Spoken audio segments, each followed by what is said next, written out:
All right, Rob Brown here on a Monday morning, September. It's already the 23rd. Brendan, I love the hat. Good morning. Howdy, folks. Howdy, folks. Big Tex here.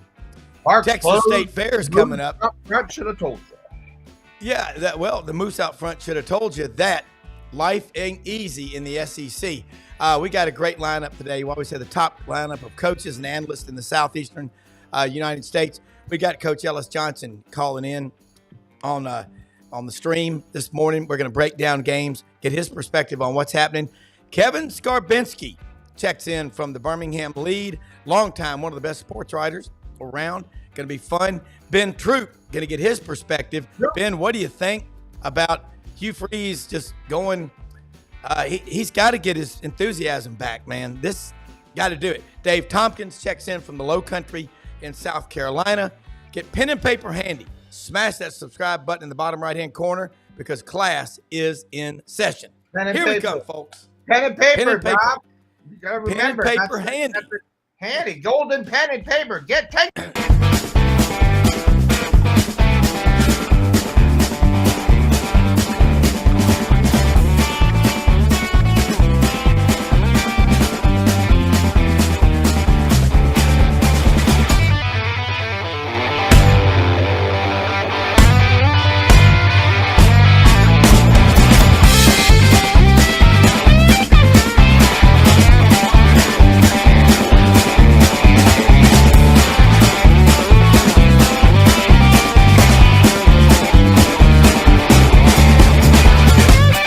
Sidelines with Rob Brown. Talk sporty to me.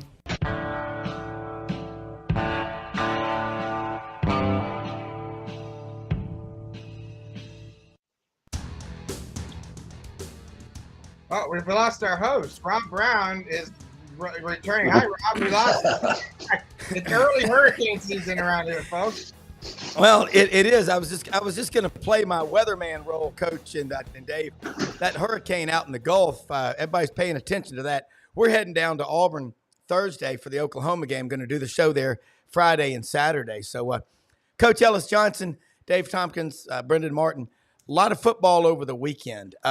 First, Coach, want to get your take on what happened that really – first off, Clemson looks like – I know you've got a lot of close ties to Clemson. They look like they come back to life.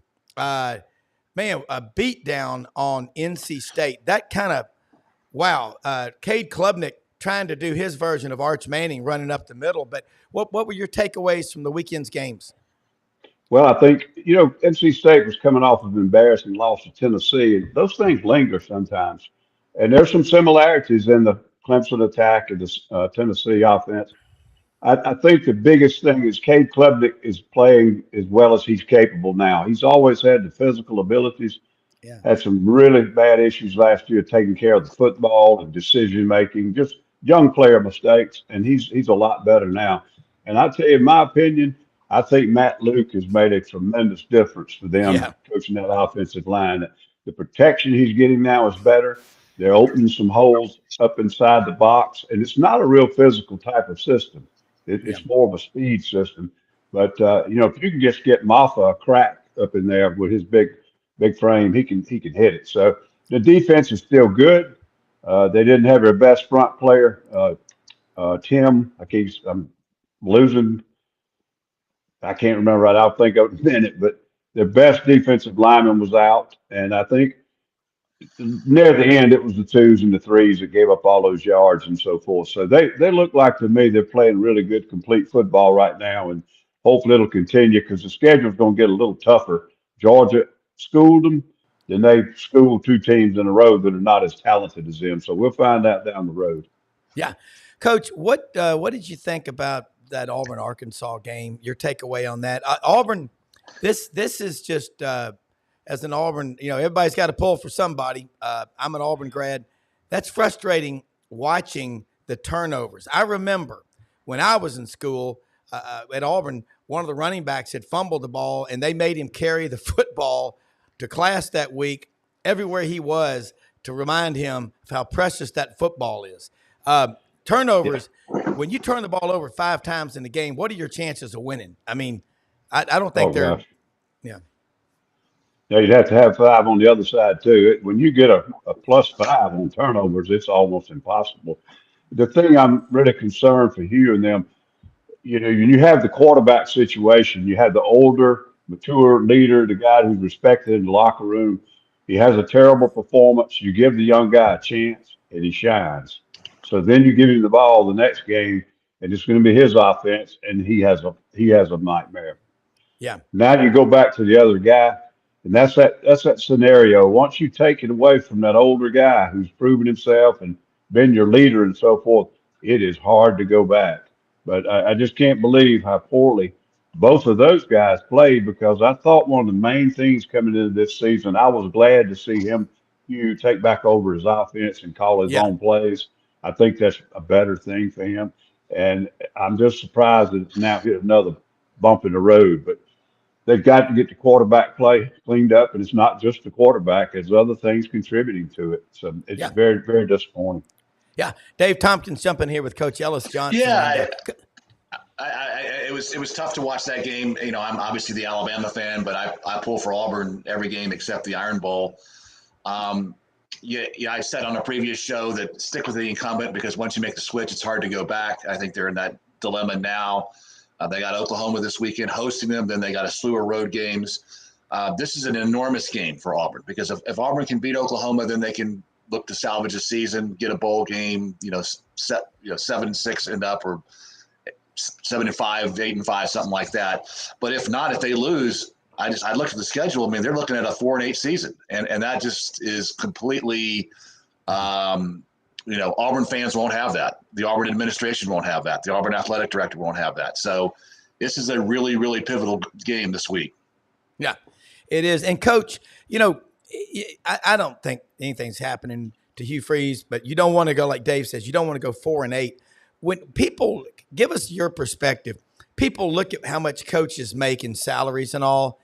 They still, and you've got a great resume. You've been a coach a long time. They're still going to feel the heat, aren't they? I mean, you can't. I don't think Nick Saban coached because he wanted the money. No, and most of the time, when coaches demand more money or go in and want to redo their contract, they're trying to get respect because they look over and they say, well, these two guys are making more than I'm making, and look what we've done in the last 3 years. It's more that type of thing. When you Yeah, start coaching and you're getting ready to get fired or you're not getting ready to get fired and that type of thing, money doesn't come into it. Maybe after you're fired, you're glad you yeah, got that money to secure your family, but that's not what they're worried about right now. I mean, it's the competitiveness and the competitive juices. And failure is failure, and it gets frustrating. You still got to go in there and talk to those kids after that game, and they yeah, don't care how much money you're making. yeah. Coach, I mean, Dave, I think he just nailed it. You knocked it out of the park, Coach. I appreciate Yeah, your honesty. That's why we love having you on here. And this is a blood in the water SEC now. It always has been. But when you add Oklahoma and particularly Texas, I mean, it is blood in the water. I mean, once there's blood in the water and teams believe they can feast on you, they're going to do it. They're not going to take any prisoners. And what was, supposed to be a promising season, a momentum stock season for Auburn could turn really ugly. I sure hope it doesn't. But, and I don't think Hugh Freeze's job is in jeopardy or anything like that. But it just really shows how much of a jungle the SEC is right now. Yeah. You brought, Coach, bringing Oklahoma and Texas into the league. It's like bringing sand to the beach, but it's like it's more than that. There's a pretty big game over at Bryant-Denny Stadium this weekend, Georgia and Alabama. What did Kirby say about the week off? Most people talk about rest and recovery. We're trying to get better and brighter. This is going to be a fun one. What do you think is going to happen? Well, I think he probably is a little concerned about his football team right now. I don't think this Georgia team is close to the one the previous 2 years offensively in a lot of positions, but I think they're still solid. To me, Alabama right now is a better football team. They're going to have to do a little bit better in their running game, I think, because Georgia's not going to let them sit there and run 15 explosive plays. But I really think Alabama's a better football team, and they're playing better right now. And Georgia's kind of hit a bump in the road, and they've had some times offensively where they look a little bit average. Their defense is still really good. But I think Alabama having it at home, I give them the edge on it. I think they've got a chance to really kind of set the tone for the whole conference and get ready for Texas. Cool. Yeah. Dave, jump in here. And Yeah. this is what I would say that, so let's just assume Alabama holds serve and beats Georgia. Last year we say, okay, then, Alabama has the road to the SEC championship. They're the best team. When you look at Alabama's schedule, they have to go to Knoxville. They have to go to Norman. They have to go to Baton Rouge. I mean, this season is far from over, even if they get a signature win Saturday night in Bryant-Denny. Same holds true for Georgia having to play Texas. So it's looking more and more like an NFL type schedule than a college football schedule. But I welcome it because we have a means to sort of settle business now at the end of the season with a 12-team playoff. I'd coach. I think he's right. It's going 12-0 in this culture. How that's going to be really almost. I mean, I don't see it happening. I heard a thing on the radio the other day. In all Division 1A FBS schools, last week there were only 8 games involving undefeated teams on both sides of the field. Now we're going to get ready to have an undefeated contest right now in Tuscaloosa between 2 of the best in the nation. So it's a special game, and I agree totally. Whoever wins or loses this game is not going to make or break their season, but it sure is going to give them a head start because I think you could easily get into playoffs in the SEC with 1 loss, but I think it's going to be more difficult with 2 losses. Some of it will be political. If you get 2 losses, they're going to try to find some way to keep you out, even if you're one of the best 12 teams. I agree with that. Coach, I think that, we talked about Clemson earlier, Michigan's signature win over Southern Cal in the Big House. You have some teams that were already left for dead after the first couple games of the season now are back in the playoff picture. So it is going to be super competitive, particularly between the SEC and the Big Ten as to, how many playoff positions each conference can secure. Yep. Yeah. Coach, Tennessee went out to Norman. I've got a lot of respect for Brent Venables. I love defense. I love get after your ass, knock their head off. And I know in today's world, they want to put skirts and dresses and turn it into soccer. It ain't going to happen. Not on our watch. But I tell you, Tennessee, their defense is so underappreciated what Tim Banks is doing there. I don't know if you know him, but I know Rodney Garner is a pretty damn good defensive line coach. And watching that game, they tried everything they could to confuse Nico and Tennessee. And I think Josh Heupel's record when he scores, I heard Peter Burns say this morning on SEC Network, give him credit always, is 1-12 when he scores under 30 points in a game. Difference is they held Oklahoma to only 15. Were you impressed with that victory? Yes, I felt like going in, the story of the game was all about the offenses running up and down the field or something. I felt going in, the thing was going to be that Oklahoma's offense was not ready to put points up on Tennessee. And I think Tennessee ranked in the top 2 or 3 in the nation in total defense or scoring defense or both. I've said all along, they're not just opportunistic or played a bad schedule so far. They've been playing really good defense against some really decent teams. I think the other thing is that Jackson Arnold? Yes. But your point was well taken that defenses can win games, but now you can slow down Tennessee, but you can stop Oklahoma. And the difference is they don't have the dynamic people that Tennessee has on offense. So I'm an old defensive coordinator, and I'd like to go with that old defense wins championship. But I'm telling you, in today's football, with the way they've changed the rules and the way everything is going, you have to score points to win big games. It's just no way around it. And I think the turning point for me in hearing what you just said, back in 2010 when Auburn played Oregon for the national championship, Nick Aliotti was the defensive coordinator at Oregon, and he was asked about, because their offense was able to, run a play about every 9.5, 10 seconds. And he said the days of the shutdown, lockdown defenses are pretty much a thing of the past. You've just got to have a defense that can manage it because, and again, you were at Auburn in a hurry up, no huddle. You saw what that was like. It puts a lot of pressure on the defense. And as opposed to look back 30 years ago, a defensive tackle in the SEC, a 4-year starter. Tracy Rocker, for example, at Auburn, 4-year starter, 354 tackles, 45 tackles for loss, and 21 sacks. Now, Coach, if you got a guy that good, he's not even going to be there 4 years. He might be there 3.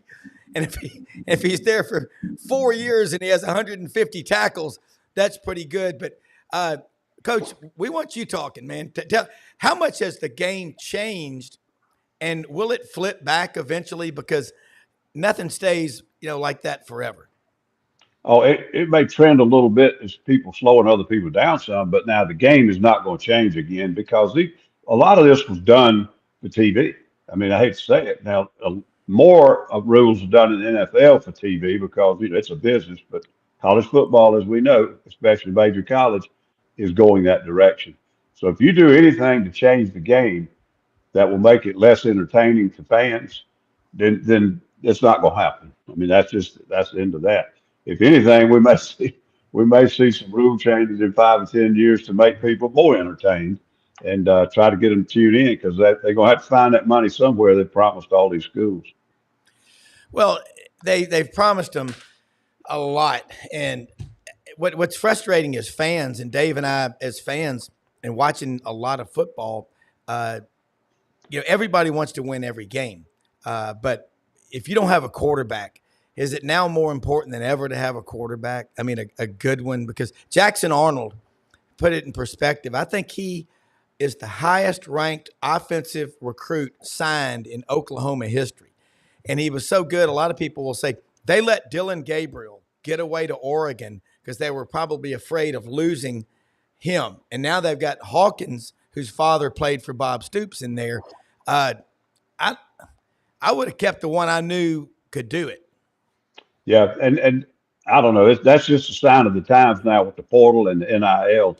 But I'm not really familiar with all those kids to the point that I would say I would have made this decision, I would have made that decision. But it's very hard to keep two around. Texas is an absolute unbelievable situation. They got a backup quarterback to start for anybody else in the country. But because of his family and his dad and the perception of how you get better in football, he's learning and growing and is not impatient. And he's probably going to get his Heisman before he leaves, probably going to get close to the national championship, if not get one. And so he's not running over here for another 100,000 or running over there to play 10 more snaps. So it's just an unusual situation. Hardly anybody else has something like that. Nobody. I think Texas is unique there. I think, just the whole appeal of Austin, the appeal of the school, the tremendous amount of money they have, the fact that they got a great coach in Sark. I mean, they've got all the boxes checked that even a Tuscaloosa doesn't have because, you want to go to Austin. And I think, getting Sark, getting the 2 quarterbacks, I think they have so much upside. They got to prove it on the field. But, boy, it must be great to be a Texas fan right now. Yeah, and Coach, Texas, it's crazy. 69 and 70. I think they were back-to-back national champions. I think they tied it with Ohio State in 70. But since 1970, the whole state of Texas, with 30 million people that we know of, and all that money, they've got one national championship among the 14 schools that play Division I football. Money actually causes more confusion. You've been in situations before where you've got Foghorn Leghorn, the big booster, going, I see, we're going to spend everything we got. We're going to win it all. You like to have, clarity and a few people involved, don't you? I mean, because I think that's been Texas and Texas A&M's biggest problem. Well, it could be. There interference everywhere, though. But you bring up something. I may be getting a little too philosophical, but when I was a kid, and I was a kid a long time before y'all were kids, but the football was owned by the Rose Bowl, Big Ten, and the Pac-10, the Pac-12, whatever they were back then, and money was coming from things such as a Rose Bowl tournament, this kind of thing. It's just crazy the way it's changed. But one thing was true back then that's going to be true soon, and I don't like it, but it's going to be a fact of life.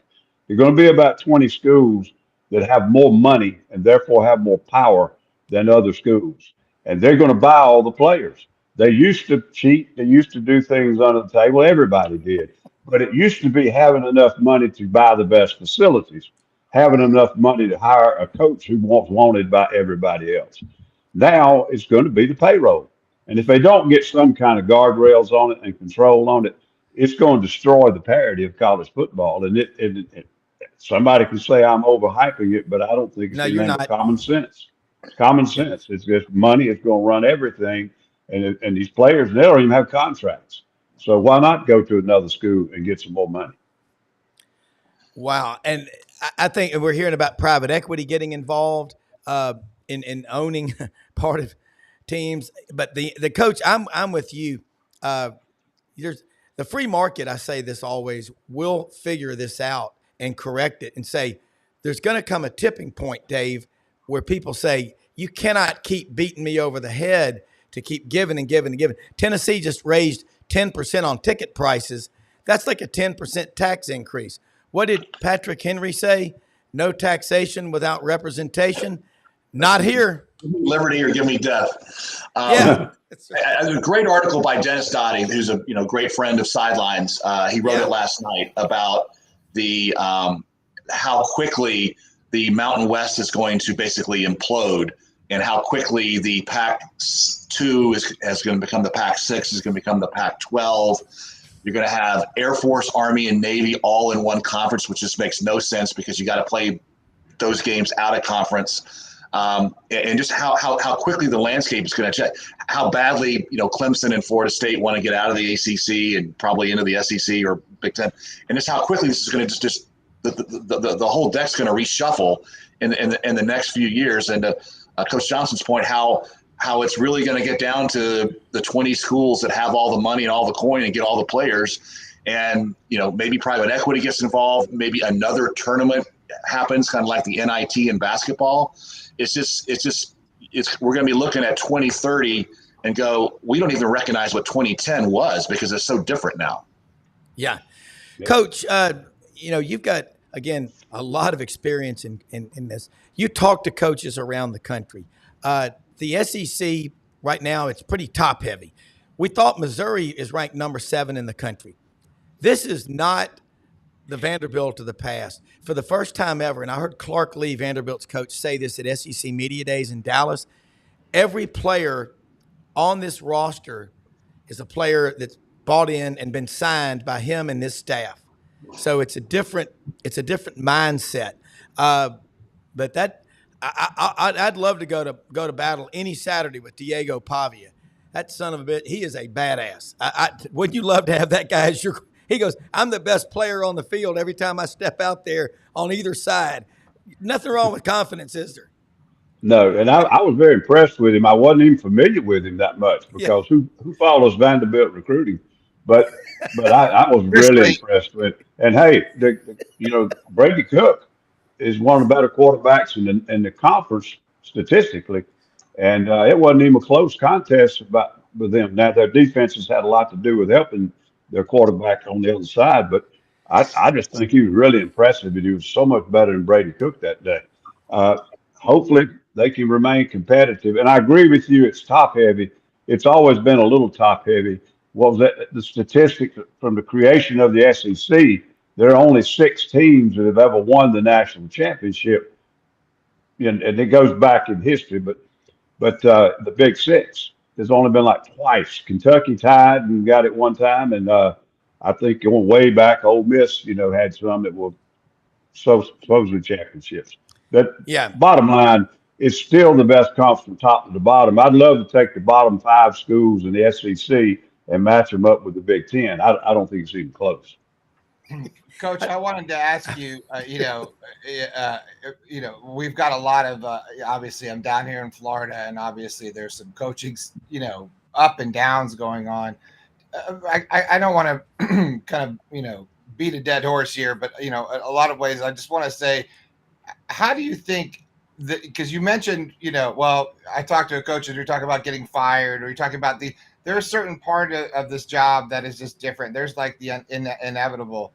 That you're going to make a change, or you're going to go somewhere else, or whatever it may be. Do you see that changing now in this new sort of world we're in with college football? Like, as far as we've talked about how it all affects the players, but really, how does it affect the coaches? Because there are all these rumors. Lane Kiffin's just going to take off in the middle of the season and go to Florida because the signing day is the first week in December, and all these sort of crazy sort of strung out rumors that sort of get run around. Do you see really as head ball coach, and how that transition has always sort of been this? Do you see that sort of changing in the future? I don't think it's going to become more frequent. I think that the way it happens, sometimes you might see some crazy stuff because of this recruiting calendar. I had not really thought about that until you brought it up. But for coaches, they used to make moves as late as spring ball and stuff back in the day. But that was after the recruiting signing date, which was always around the 5th or something of February. So you make a great point. Now there are hardly 10 to 12 great players that are still available after Christmas now. Everybody's signing on that early signing date. Yeah. That in itself surprised me a little bit. I was always a fan of the early signing date. I didn't have a clue how it was going to affect the recruiting calendar. Right. But And you make a good point. I think when a coach does make a change, I think you could see it happen in a more unorthodox way. And the other thing that's totally into it now that wasn't 25, 30 years ago as much is the agent control. And it's we don't need to get into individuals, but it's a mafia. I mean, it's a dadgum lock control on some of these things. Yep. The dude knows the jobs that are coming open 6 months before they're coming open because he has all the guys that are going to leave and are going to open the jobs. That's right. Yeah, and in Memphis, a lot of that stuff happens in Memphis because I live here, and I digress. Yes, it does. Keep going.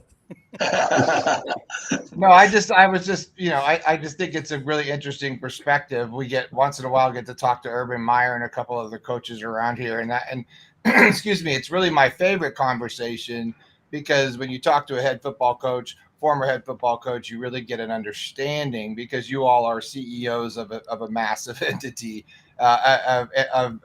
dealing with high drama on every single day. I can't imagine having to get out of bed sometimes, just wondering what's going to hit on certain days when you have so many people in one place.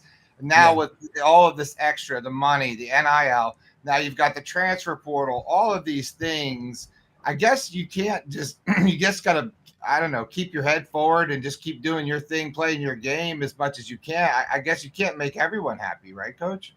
Yeah, I mean, that's a great point. But I think the biggest thing, and I'm just looking from the outside in now because none of this was going on when I last coached and wasn't going on at all when I was the head coach. But I think the thing that coaches have to be good at now is adapting to change. Mm-hmm. It's crazy. They all talked about how well Nick Saban began to adapt to the no huddle offenses and the throwing the ball down the field and all these other things. The one thing that eventually got him was this thing of having to buy players and having to discuss what their pay world was going to be after the season instead of going over how well they played and what they can do to improve. We got to talk about your pay cut now. What we going to pay you, and it eventually got him. Now maybe it was time anyhow. We're about the same age, and I can't imagine being a Power 5 head football coach at 75 years old. I just don't, unless you had a staff that you'd had together so long, you just turn it all over to them. Yeah. Well, Coach, listen, I know we kept you long today, but man, thank you so much for checking in with us. And Kevin Scarbinsky's on here, Birmingham News. We're going to get into some even more stuff, but Coach, you do a great job on that Auburn Undercover podcast too with I think with Nathan and Jason. I love that. But leave us with some parting wisdom about fans that are in panic mode at certain schools in the SEC right now. I can't imagine who they are, but what would you say to them, Coach? Kind of give them a little guidance. I got one thing. Wait till the 9-game schedule comes in, and then you'll really be in panic mode. Coach, thank you, man. We'll do it again next week. This was awesome. You get better every time. I appreciate it. Thank you. Enjoyed it. All right. Hey, Kevin Scarbinsky. Wow. Life in the SEC. We brought King Kong and Godzilla to the party, Texas and OU now. And, boy, you don't want to fall behind. But I want to get your take on what's going on in the SEC. We're hearing going into week 5, and now we got a hurricane out in the Gulf that could affect some things. But it just welcome to the party. Hurricanes, storms, craziness. Snakes, life in lions, the SEC. tigers, gators, coaches and head coaches at University of Florida carousel. Who doesn't know who's calling the plays and who's playing quarterback? Hi, Kevin. Yeah. Other than that, it's calm. But other than that, yes, everything's normal. Good morning, everyone. If I'm a little groggy, it's only because I am. Buried my favorite aunt on Friday in Pennsylvania. Oh man. And sorry to hear that. It was for the best. She's no longer suffering and she's in a better place. Oh man. And she deserves to be in a better place. God She's bless as her. close to an angel on earth as I've ever met. And so I got to be 12 years old again, going back to my hometown of Pottsville, where my aunt Eleanor lived in Minersville. And it was a terribly sad experience, but also an enriching experience to remember what a terrific upbringing I had with so many just salt of the earth, down to earth people. And so like I said, if I'm dragging a little bit, it's a long drive. Got back Saturday afternoon to watch as much football as I could. So it is business as usual in the SEC times a billion. It seems like there are more storylines, more ups and downs, more programs in panic mode, as you said, Rob. And let me also say, Ellis Johnson, that's a football coach. Yep. That's an SEC football coach. I've known Ellis, covered him at different schools for a long, long time, and quality dude, quality individual. So it's great that you get him on the show to get insight because he's got plenty of it. I don't know where to start. The place to start for me would be Auburn, of course, because that's closest to home. That's the situation that looks rather dire. It looks like they're certainly on the wrong road. And when I start getting flashbacks, as I've been having since Saturday, to 1998, to 2008, to 2012, and 2022, that's a little scary, because if you know your Auburn football history, those years were pockmarked by issues like unsolvable quarterback problems. Yes. Where they couldn't figure out who the right guy was. Maybe they didn't even have the right guy on campus. They lost games to historically inferior programs in those years. It's already happened twice. No offense, Arkansas, and total offense intended, Cal. Auburn's not supposed to lose to those folks, especially at home. And of course, the ultimate thread that goes through those previous seasons was a coaching change. I don't know that we will or should get to that point, depending on how this season plays out. But that's where those seasons ended. And also, this may or may not be an ominous coincidence, each of those years included a home loss to Arkansas.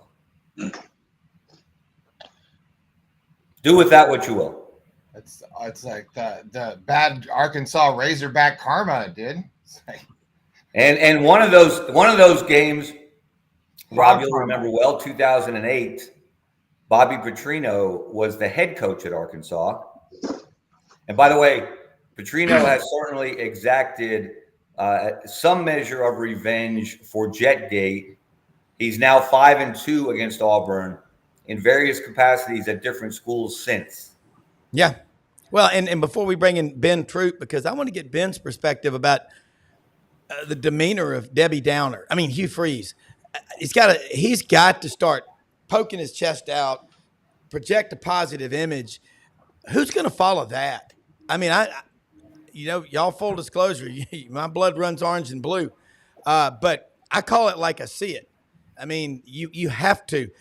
Franz Beard said something last week, very prophetic. Think about what you just said, Rob. I mean, there was conversation at SEC Media Days that was interesting, because I thought about this the other day. There was conversations about, man, I ran into Hugh Freeze last night at the downstairs, and man, what a nice guy. He sat and talked with us. I get it, but like I heard it a lot, and then I started to think, you start to think, a little bit like, is that, that's odd in today's world that sort of happens. I know that's who he is. And then you saw his press conference. I'm not saying he lost his edge, but it kind of feels like he's like, not as, I don't know, like you said, I don't get the alpha male sense. Come follow me. Let's go kick some ass.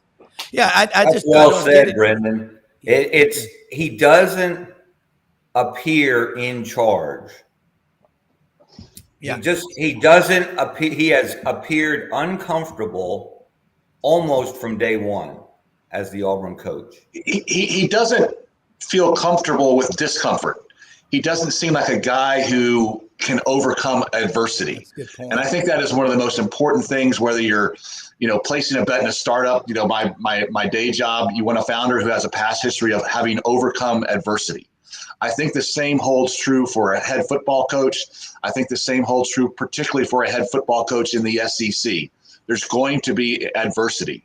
It's inevitable. You have to be able to overcome it. If you can't, then, there's a job waiting for you at Liberty. Well, yeah, Ellis Johnson just told us that you have 6 teams that have won natties in the SEC, right? Is that correct? It's actually more than that. I thought it was more than that. More now, yeah. Yeah, more now. I don't know what he's referring to. But he's talking about since 1963. I think since Ole Miss last won the SEC. Yeah, 63. Okay. Anyways, look, I was just going to say, look at the most recent ones, right? And then tell me what kind of a coach that is, and then compare it to Billy Napier, Hugh Freeze. Do these guys recruit really well for a reason? Because they're nice guys. They're great guys. That's not a problem. Is he Urban Meyer? Is he Steve Spurrier? Is he Nick Saban? Like, there's a difference. We all know, because we've all met these people, and to people who have not met these kind of people, you feel it when you walk into the room with these people, and it's not because their entourage; it's their whole aura. Like, that's just like, I'm going to win. And I'm on to digress, but I saw Steve Spurrier and I caddied for Steve Spurrier and Rick Neuheisel one time, and they were jumping in Colorado. They're playing where the BMW just was at the Castle Pines. That's where I used to caddy. And these guys come out. They're playing at a twosome, and they were just playing a pickup game. Neuheisel was a member there. They tee off at number 1, not Gavin. I mean, it was on from moment go. Like, Spurrier's got one tennis shoe on because he twisted his ankle, one golf shoe, and they go head to head, par birdie, par birdie, par birdie, and they're talking about, I'm gonna have to hang on. The rain's coming in. All of a sudden, Spurrier drains an 8-footer on number 9 to push it to number 10, and they look at each other like, let's go to 10. Like, they were not gonna finish until they had a clear-cut winner, because that's just their mentality, right? Those guys are going to win football games. And I'm not saying they don't have a competitive spirit. I just think there's that extra level of edge, Yeah. Well, let's do this. Let's bring in Ben Troupe, because I'm for Hugh Freeze, man. But his demeanor, Ben, I watched the facial expressions Saturday night on the color TV of Chris Doering and Ben Watson. I'm sure you know both of them.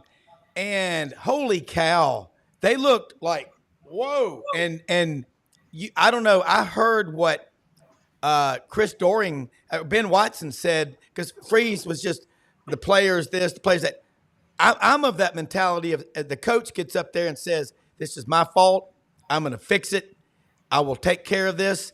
And God bless America. This is not going to happen. We will not tolerate this. But you don't throw the players over. Leadership, Dave here was an officer, West Point graduate. Leaders eat last. But Ben, and by the way, I need to get you on the show here soon with Dan Williams. I met him in the Touchdown Club in Memphis. Dan played at East High School, played at Tennessee 05, 6, 7, 8, and 9, and he joined the Touchdown Club in Memphis this year. I said, wait a minute, you stayed at the same school for 5 years like you did. And first-round draft pick, played 7 years in the NFL. Love this guy. Texted him last night or Saturday night during the Tennessee-Oklahoma game to congratulate him. He started a literacy foundation. He's doing all kind of great stuff. Another great story of a student athlete who busts his ass, gets his degree. Now he's getting his MBA at the University of Memphis. But his blood is orange and white. But anyway, I want your take as a player.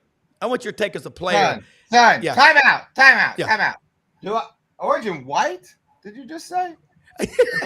Tennessee Vol. What the hell is wrong with you, son? That boy plays orange and blue right there. Yeah, That boy checkerboard smoked. orange.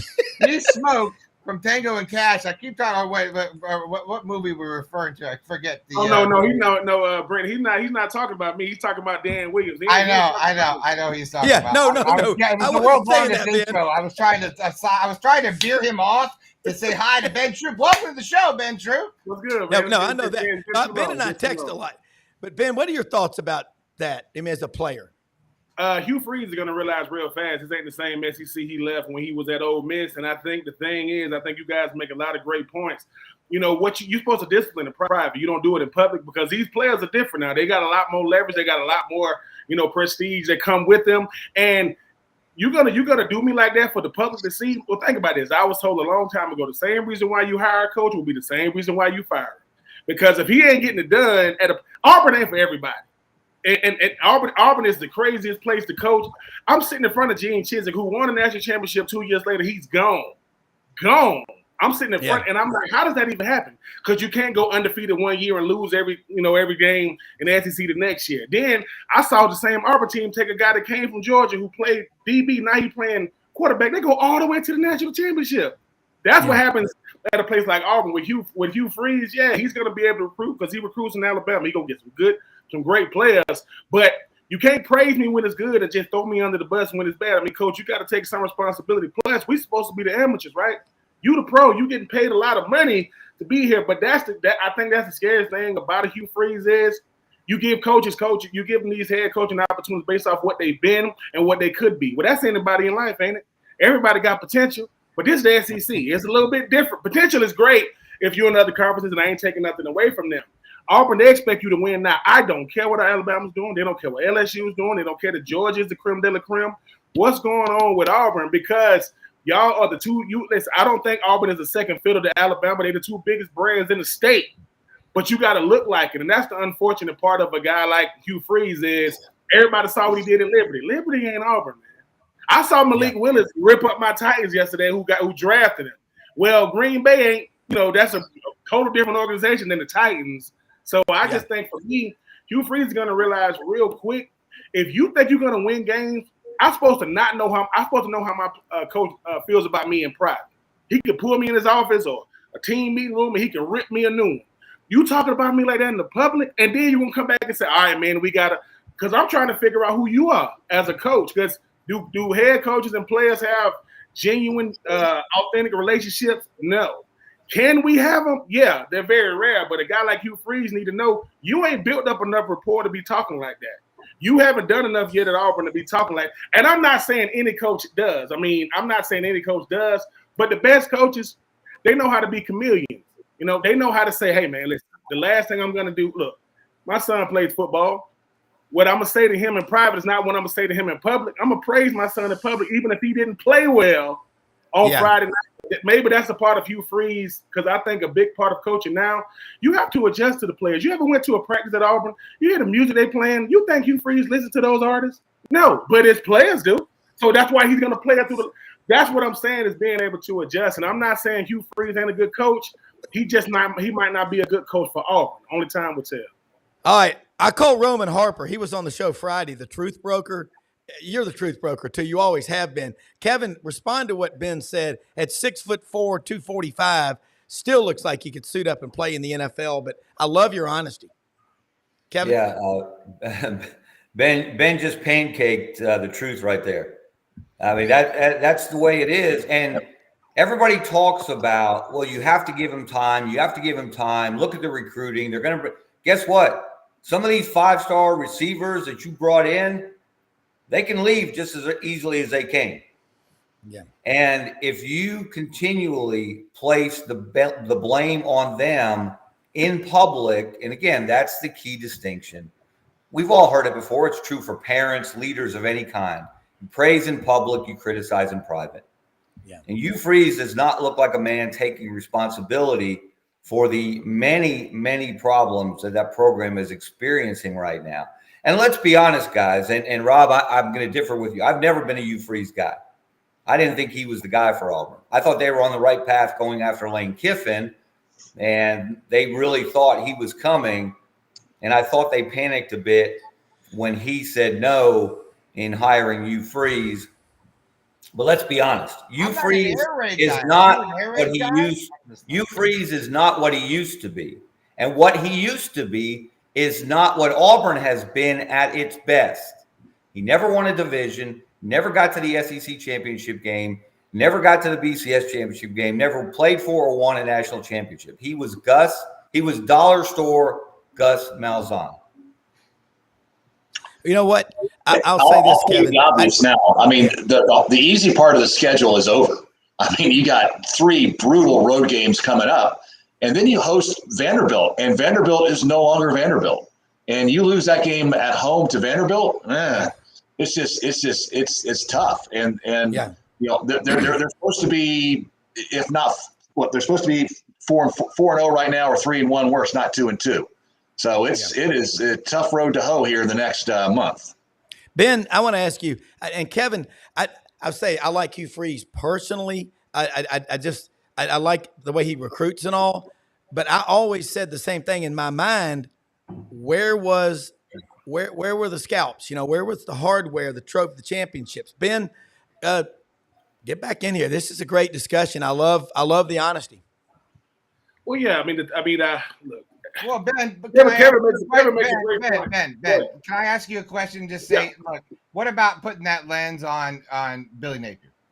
I mean, Billy Napier already knows what it is. I think that Billy Napier and Coach Hugh Freeze, the only difference is, you know, one has royal blue, the other one has navy blue, burnt orange, and the lighter orange.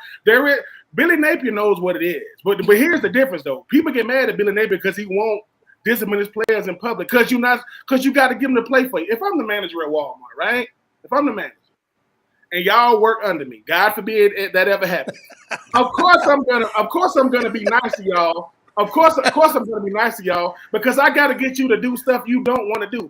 Good coaches get players to do stuff they don't want to do. When people say, "Ben, do you love football?" No, I love playing football. The stuff that comes with it, like practicing, and you think me, you know, at 6'5", I want to come up in the hole because the starting fullback got hurt? No, but I'm a football player. So I'm going to go up in the hole and I'm going to do it. Because at the end of the day, Hugh Freeze, the reason why he's not winning is not because he lacks talent. The players not going to do the things you want them to do because they know how you really feel about them. And I know it shouldn't be that way, but we live in a world now to where I'm a 5-star recruit. I could have went anywhere. I came here. And now I'm getting talked to like this, talked about like that. But money does have a lot to do with it. All money. We give some of these coaches a lot of opportunity, and when you look at their resume, ain't no hardware. See, and Auburn is a blue blood, by the way. Auburn is not a Kentucky. Auburn is not a Vanderbilt. Auburn is not a Mississippi State. Auburn is not an Ole Miss. Auburn has been to Atlanta and not to visit. Auburn went undefeated in 2004 and didn't even get to go to the Natty. That's how good Auburn has been. So I think what hurts Hugh Freeze is the same thing that hurts Billy Napier. There is regional, you got people that come out and say we got regional traditions and national. Auburn has national traditions, not just in Auburn. They did things that the world saw. You know, if Auburn went undefeated. Did they say they won the national championship like UCF did? No, because they wouldn't do that. UCF did that, and they had a parade because they're in Orlando and they down there with Mickey Mouse. Whatever, they did that. Auburn would never do that. You know why? Because Auburn respects the fact that we didn't win it. Hugh Freeze expects people to respect him because of the position he holds and not the results he's showing. That's what he wants. Respect me because of who I am. Well, what have you done, Hugh? Hugh Freeze left Ole Miss, and it was a tragedy. The only team that would even give him a whiff of any type of respect was Liberty, and he did well there. Now he comes back to Auburn. And people are like, hey, dude, and I'm telling you, it's a different world. The reason why certain coaches do well in the SEC is because the SEC is a revolving door. It changes year by year. So what you've been is not who you are. And like I said, those players up there, they're going to let them know real quick that, look, coach, I respect you. I want to respect you as a coach, just not because you're the head coach. If I respect your position as a head coach, and not just the fact that you coach, you're going to have a better chance to win something. Doesn't mean you're going to win the Natty. But At Auburn, making bowl games ain't good enough, man. They competing for the big stuff because they've seen it. They've actually said, if Ole Miss goes to Atlanta this year, it will be the first time I've ever seen them go. I mean, and or anyone else has seen them go. So or anyone else, yeah. So hey Ben, you Ben, you are so. It's almost eerie how spot on you are. The day before Auburn played Florida State in the last BCS championship game, I sat down with Auburn's then athletics director, Jay Jacobs, who's now at Florida, by the way. And we discussed that very subject. And he was putting together a committee to study whether Auburn should claim a 2004 national championship when they were undefeated, didn't get to play in the BCS. In 1993, when they went undefeated, were on probation, beat the two teams that played in the SEC championship game, Florida and Alabama, but couldn't play in the postseason because of probation. 1983, they were declared national champions by the New York Times computers.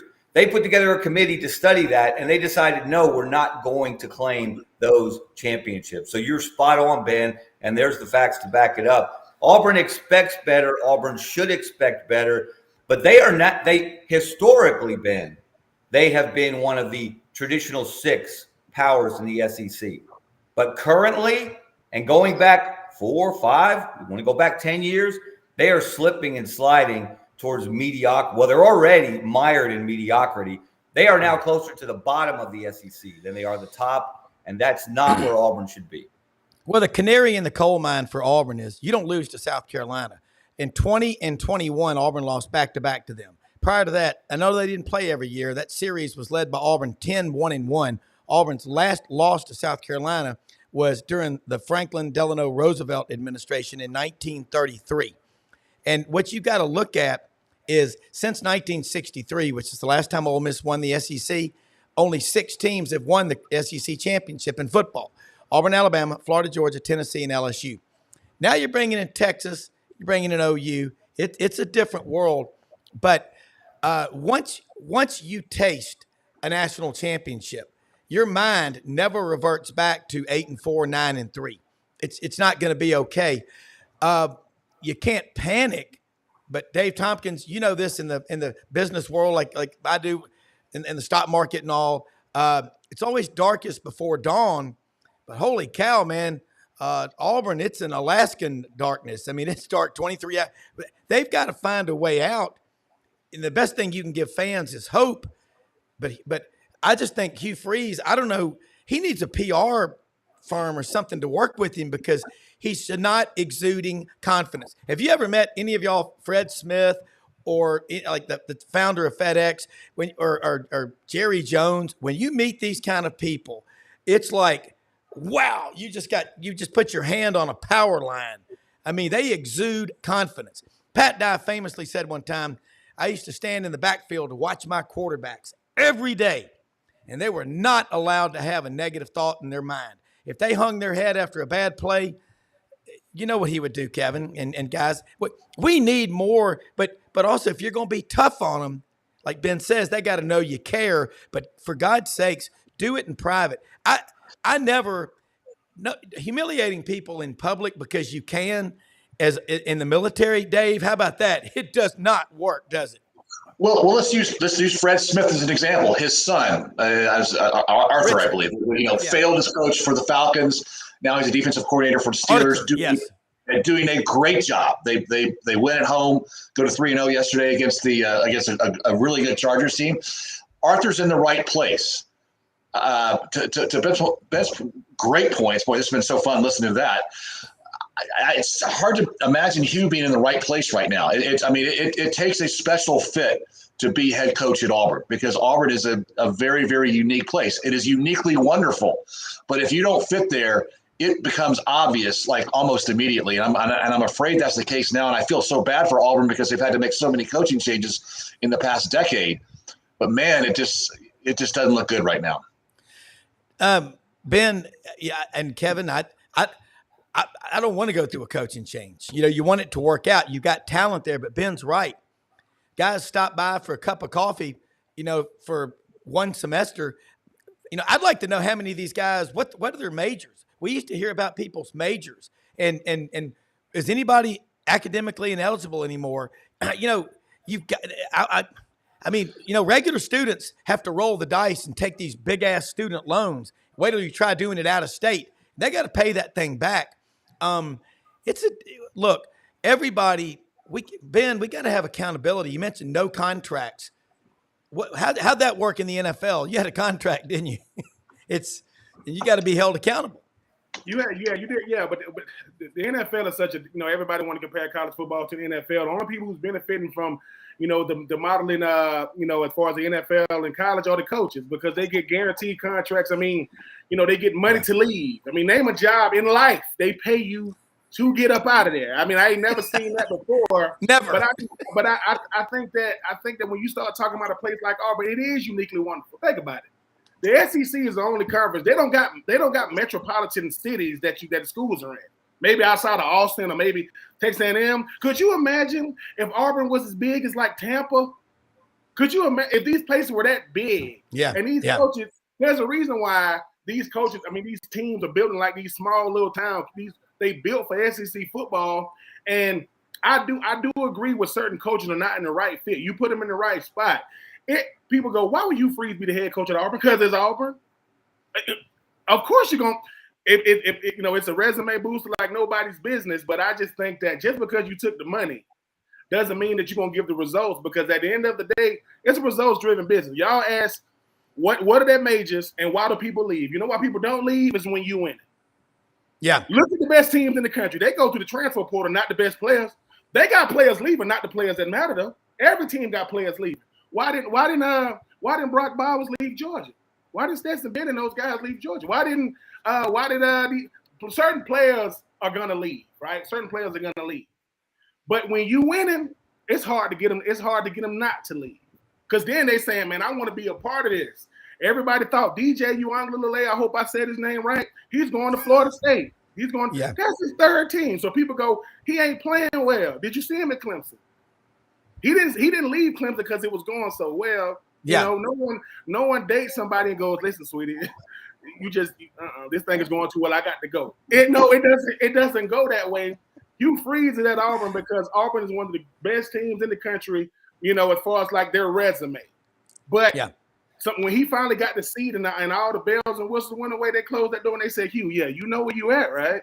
Like, I hope you know where you at," because I think sometimes when you're not winning, people say, "Man, he's getting unfair criticism." Vanderbilt used to get unfair criticism because they've been in the SEC that long and people expecting them to do well. They're doing well now. We'll see if they can keep it up. Auburn is expected to be talked about like Georgia, like LSU, like Texas, like Ohio State. I don't care what they haven't done. Most of these teams we talk about, ask them, "Hey, man, have y'all ever won it?" I know everybody's going crazy about Miami right now, right? Has Miami ever won the ACC? No. No, never. Think about that. The Miami – now, they won the Big East. I ain't talking about the Big East Miami Hurricanes. I had to go up against them. The current Miami Hurricanes have been to Charlotte one time, and they haven't won the ACC. Auburn – and like I say, the only reason why Auburn didn't hoist up a national championship is because the same young man that did the pick six. I said, listen, Benjamin is like 6'7". They're going to throw the slant to him. They're going to throw the slant to Shaq. He's standing out there, and what do you think they're going to do? But I still think that for me, that's why I'm a college football fan first. So I can root for them Auburn players to do well. And I would tell the Auburn players the same thing I tell Florida players. I will never, ever blame a coach for what a player controls. As bad as a coach is, you control between them lines. So if good call, bad call, you got to execute, because I played against Auburn when Cadillac Williams was a starter. That freaking Ronnie Brown was the backup. Don't give me that nonsense. Dave, and I know Dave had to get to a meeting, but it's so true, Kevin. Let's get at these games coming up this weekend: Alabama, Georgia, Arkansas, Texas A&M, Auburn, Oklahoma, Kentucky, Ole Miss. I'm looking at Mississippi State, at Texas. That's walking the green mile for the Bullies, I think. I don't know what their last meal will be Friday night, but it won't be pretty. And then you look down here at the other games in the conference. Wow. Vanderbilt, they're off. And I'm looking here. So that's the weekend. Let's start, Kevin, your thoughts on Georgia at Alabama. Both teams have had a week off. Roman Harper was on the show Friday, talked about Georgia doesn't have those edge players no Ladd McConkey, no Brock Bowers. How do you size this matchup? Yeah, it's proving time now. Now we're starting to find out who these teams are because they're starting to play people their own size. And Georgia looks a little vulnerable, but what we don't know is, was this trip to Kentucky, Missouri 2022 all over again just a hiccup? Are they going to get right against Alabama?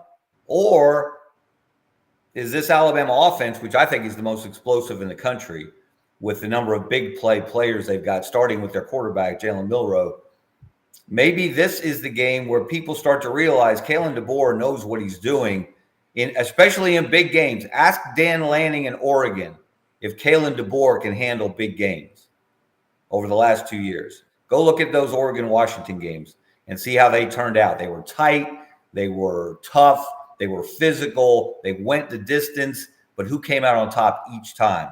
Kalen DeBoer in Washington. So he's not going to shrink from a big game. And this is a classic matchup, right? Kalen DeBoer, the offensive wizard, with the big players against Kirby Smart, the defensive genius. And I think Georgia hasn't given up a touchdown yet this year, which is mind-boggling to think of going into the last Saturday in September. So that's the immovable object and the irresistible force classic matchup right there. So it's very exciting to see who's going to get the edge there. And if Kirby doesn't win this one, we thought Nick Saban was Kirby's white whale, what he was always chasing and could not catch. Well, guess what? If he doesn't win this one, then it's not Nick Saban. Then it becomes Alabama. That is the monkey on his back. So we'll see. I'm fascinated. The whole state, this may be one of the best days of football in the state of Alabama. Starts at 11 o'clock. Navy is at UAB, which competed harder against Arkansas on the road than Auburn did in Auburn. Think about that. UAB was more competitive, had a 2-touchdown lead, and pushed Arkansas to the wire before Arkansas won that game. And then in the afternoon, then we get a prove-it game, Oklahoma at Auburn. This is a must-win for Auburn, as big a must-win game as you could play in September. And then the nightcap, the big one, Georgia at Alabama. Great day to be a football fan in the state of Alabama. I like the comment from Kerry Jones up in Lebanon, Tennessee. One adds, quarterback, Auburn, please call Auburn athlete. Putting on Ben Troupe, man, these Miami people, keep Miami out of your problems. Miami still has better history than every SEC. Shout out to Miami doing what they're doing. I'm just saying, when people get to talking about recent success and different things, Miami, I said it. People talking about the Big East Miami. They ain't talking about the ACC Miami. I like Cam Ward. I think they got a shot to be really, really good. But even with the Georgia versus Alabama, this is culture versus culture. Like, the best coaches in sports are the teams that usually are the best. Kevin DeBoer, what I said he was going to benefit from is the culture that was set. The culture that's in Alabama, now he's going to establish his own within it, but it's already built in, and both teams get buys. Man, this is going to be a really, really good game, because the most hated man in sports is always the offensive coordinator for Georgia. No matter what happens, you cannot win if you are the OC at Georgia. If they look like they look against Kentucky, it's going to be a long day, because I do think Carson Beck is still one of the best quarterbacks in the country. I think Jalen Milroe is a guy that obviously had to go through the quarterback carousel a couple of years ago. He's found his way. And listen, explosive Alabama offenses don't bode well for no team, because the defense is going to make plays, but it's going to be a really, really good game. But if you are Auburn, Oklahoma is coming to town. No one cares. They're new to the SEC. They're not new to winning games and being competitive. Yeah. Coach Venables, he been recruiting SEC players since he left Clemson. So the type of players he's gonna have there. I think it's gonna be a good game. Hugh Freeze is gonna be standing Coach Venables. He said, "Look, man, welcome us to the SEC. Either we gonna come down here and get a win, or Coach Freeze gonna get them boys ready to play." But it is gonna be a great slate of games. And like I say, proving it in early, last weekend of September, getting ready for October to get here. That's what you love about adding Texas and Oklahoma, because I don't think it's going to be an undefeated team in the SEC anymore. I just don't. I think one loss, maybe two. It's not going to keep you out, these 12 teams. But Texas, Texas is going to be Texas was down all the running backs. You couldn't even tell. Like you can't even tell. But I am looking forward to this slate of games. I think that the SEC play is going to be really, really good. It's going to be a lot of head scratches, you know. But they got a young man in Tennessee. I cannot pronounce his last name. My Nico Iamaleava. Listen, I'm gonna just call him Nico. Listen. He is built for what they want to do on offense, and when that offense catches fire, it's hard to stop him. But hey, man, I'm looking forward to some real good SEC play this weekend. I think this Auburn Oklahoma game is going to be better than people give it. It's going to be a lot of eyes on it because Hugh Freeze don't get when you say negative things about your players, you making people watch for the wrong reason. The same people, people gonna watch Hugh Freeze for the same reason why people watch Colorado. They don't mind if they win, but they want to see them lose so they can see these post-game press conferences. Because at least with Deion gonna try to keep it about the game. You gonna say, the players we got, you just can't do that. I mean, I don't know who his PR person is. Hey, but I'm like, what's your name, young man down there? What's your name? Oh, Ben Troupe? How old are you, Ben Troupe? 19? Okay. You get a one-on-one interview with me whenever you want, just so you know. I'm just giving you a little prime time from his press conference when he was talking to the young kid. You get your one-on-one with me. Look, as a head coach, you suck. You can't. You just can't treat people like that. I wouldn't. Kevin, you're a great soul, and again, sorry about your aunt. Man, that's tough, and that's what I love about having you on here. I know how much you love your wife and your two sons, or both are Florida Gators. Ben, he's got two sons at Florida now. So I mean, I know all about out-of-state tuition, Rob. That's right. Woo! But look, I love this panel because you ask people questions, you're going to get an answer. Franz Beard said on the show last week, I love it. If you always do what you've always done, you'll always be what you've always been. Deep thoughts with Jack Handy and Franz Beard. But it's true. You know, the best advice I've ever been given by anyone that's tried to help me is they said a few expletives. Rob, you have got to get out of your comfort zone. And that's what you've got to do. I tell kids I've coached in track and field for the mile, I go, you've got to learn to be comfortable in hell. So for the next 5 minutes, you've got to be as miserable and uncomfortable as you can be to have memories that'll last a lifetime or not. And so looking at the college, you know, Auburn can figure it out. 2012, worst season since 1950 in 62 years. The next year, Gus comes in there. Nick Marshall out of Pineview, Georgia, they're playing for the national championship. People call it Java, just Auburn being Auburn. But, Kevin, people have to understand, and people are saying, you know, you can't be criticizing, you'll run off all the recruits. No, nothing anybody says will run off recruits more than what they see on the field and the direction they see the program trending in. Don't blame a podcast or somebody on TV for saying something. It's the relationships that you have with those young men. And they've got to know that you've got their back and publicly excoriating somebody. I remember doing a story at Ranger School one time. I asked one of the RIs in Ranger School, Ranger instructors, and those guys are some badasses. I said, y'all never yell at these guys. And he goes, let me tell you something, Brown. He goes, they got 62 straight days of 3 hours of sleep a day and 1 meal a day. If we start yelling at them, they're going to tune us out, and we've lost them. He goes, we save it for special occasions. But again, Kevin, your take on it, and Ben's and Brendan's and Dave's was too, and Coach Johnson. Why do we all know this, and he seems to not be practicing it? And not just him, but any coach. It's hard to understand. And here's the ripple effect of a loss like Saturday piled on top of a loss like Cal for Auburn. 5-star wide receiver Caleb Cunningham, I think that's the right name, maybe the best wide receiver in the country in this class coming up. He was at the Auburn game Saturday, and he said, that was not what I expected to see.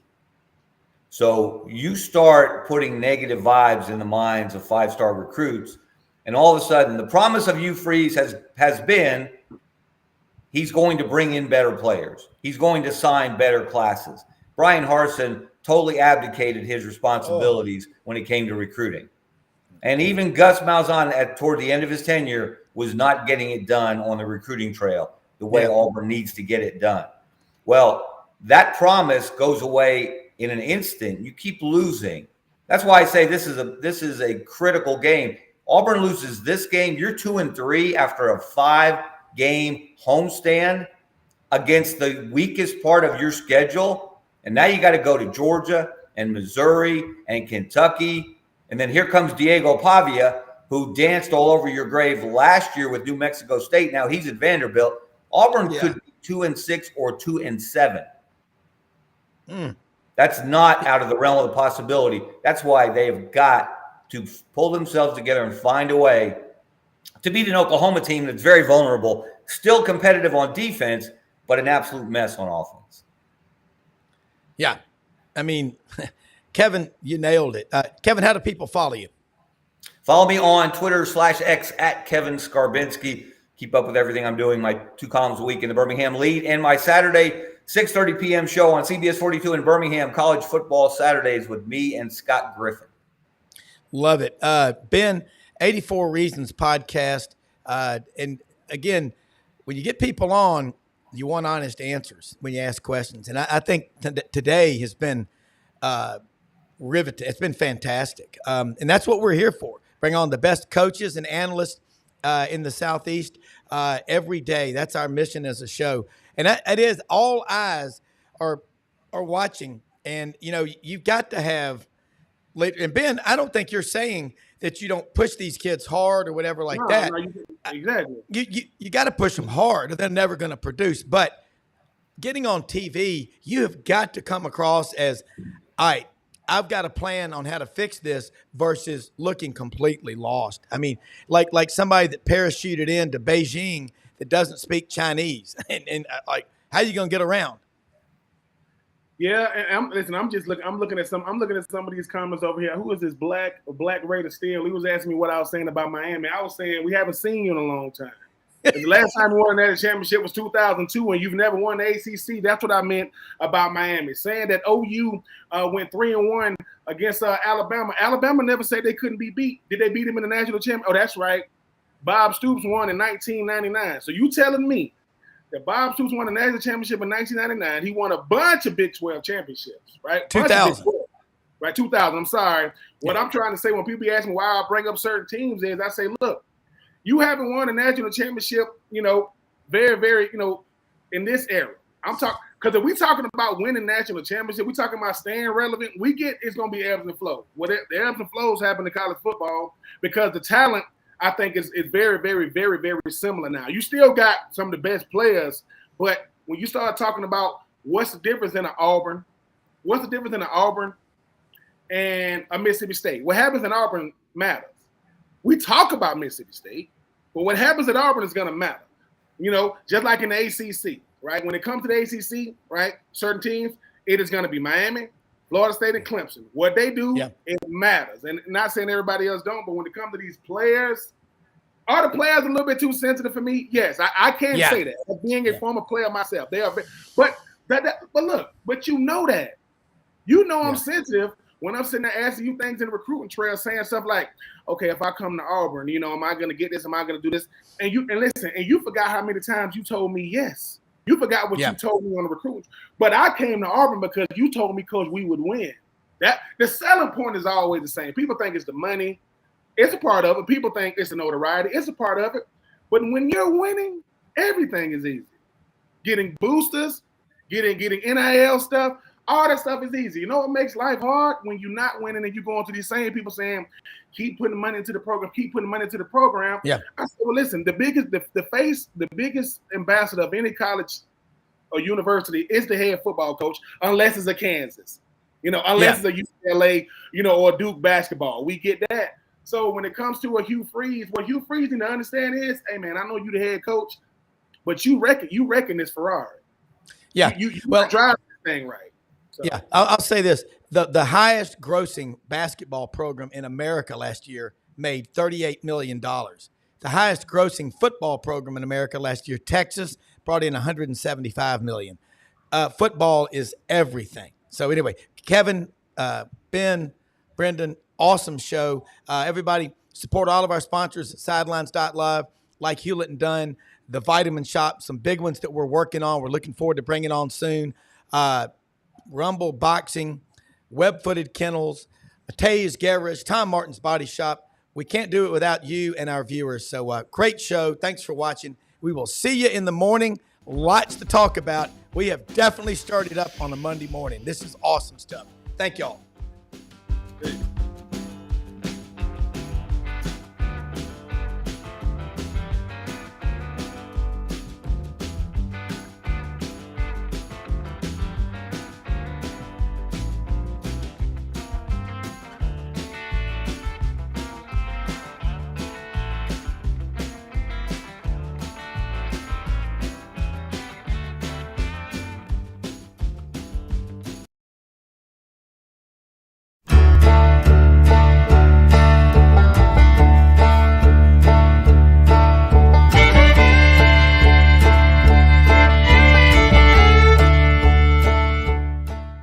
In a perfect world, you'd set a health goal and results would happen overnight. In this world, the real world, it takes time, dedication, and the right support to achieve your best self. The Vitamin Shop's health enthusiasts are here to make sure you're not wasting a single moment on the wrong supplements. From the highest quality sports nutrition and superfoods to the most sought after trends, you'll find a huge variety of science-backed solutions for every goal. And the people to help guide you along the path to greatness. Unbelievably, every 2 minutes in our communities, a child is either bought or sold for sex. I am Ari Dickey, board member for the Nashville Anti-Human Trafficking Coalition. Join me and millions of others in our fight against human trafficking and for its victims by helping to educate the most vulnerable among us, our middle and high school students. Go to nhtcoalition.org, become a partner, and help keep our families safe, because none of God's children are for sale.